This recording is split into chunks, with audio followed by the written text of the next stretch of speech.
اور ہم اگرچہ کھا رہے ہیں، پی رہے ہیں، ہنس رہے ہیں، بول رہے ہیں، لیکن بینگ پاکستانی ہم سب کے دل بڑے تکلیف میں ہیں۔ جو بھی کچھ ہمارے ارد گرد چل رہا ہے، جو ہمارے ملک کے ساتھ ہو رہا ہے، ہرگز نہیں ہونا چاہیے۔ اور بس اللہ سے دعا ہے کہ اللہ تعالیٰ کوئی آسانی فرما دے، دست غیب سے، دست قدرت سے کوئی خیر کر دے وطن عزیز کے لیے، اور اللہ کریم اسے سنبھالنے والوں کو اپنی رحمت نصیب فرمائے، اور اسے بگاڑنے کا ارادہ کرنے والوں کو اللہ کریم اپنے غضب اور قہر کا نشانہ فرمائے۔ اللہ تعالیٰ ہم سب لوگوں کے لیے ہماری نسلوں کے ساتھ اس پاک سرزمین پہ رہنا عافیتوں کے ساتھ آسان فرمائے۔ تکلیف اور دکھ دکھانے کی چیزیں نہیں ہوتی، مگر بتائی بھی انہی کو جانی چاہیے جنہیں سمجھ آتی ہے۔ تو اب الحمدللہ کہ ہم اپنے آقا کریم صلی اللہ علیہ وآلہ وسلم کے امتی ہیں، انہیں بتاتے ہیں جو سن بھی لیتے ہیں اور سمجھتے بھی ہیں۔ یہ نعت شریف ہے آج کی کہ میرا آپ سے تعلق ہے جہاں میں سب سے گہرا، نہیں جو کوئی سمجھتا اسے آپ جانتے ہیں۔ کوئی جب بھی موڑ آیا میں نے سب کو آزمایا، کہی بات سب کے آگے فقط آپ مانتے ہیں۔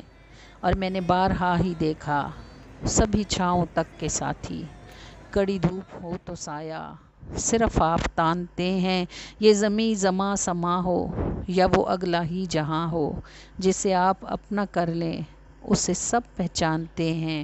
اور جنہیں آپ مل گئے ہیں انہیں چین مل گیا ہے، جنہیں آپ مل گئے ہیں انہیں چین مل گیا ہے، اسی چین کے لیے تو سبھی خاک چھانتے ہیں۔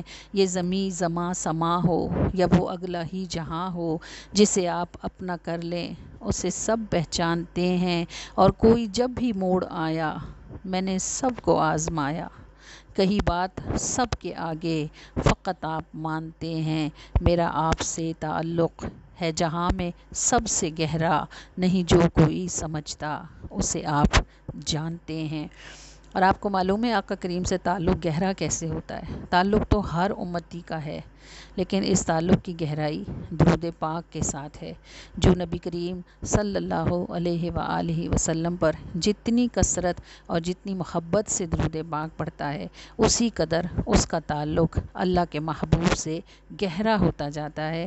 پھر وہ لمحے آتے ہیں جب آپ حضور کا نام لیتے ہیں تو آنسو ان کے نام کے ساتھ ہی آپ کی آنکھوں میں آتے ہیں، اور یہ آپ کو بتاتے ہیں کہ یہ واردات یک طرفہ نہیں، اگر آپ انہیں یاد کرتے ہیں تو وہ بھی آپ کو یاد فرماتے ہیں۔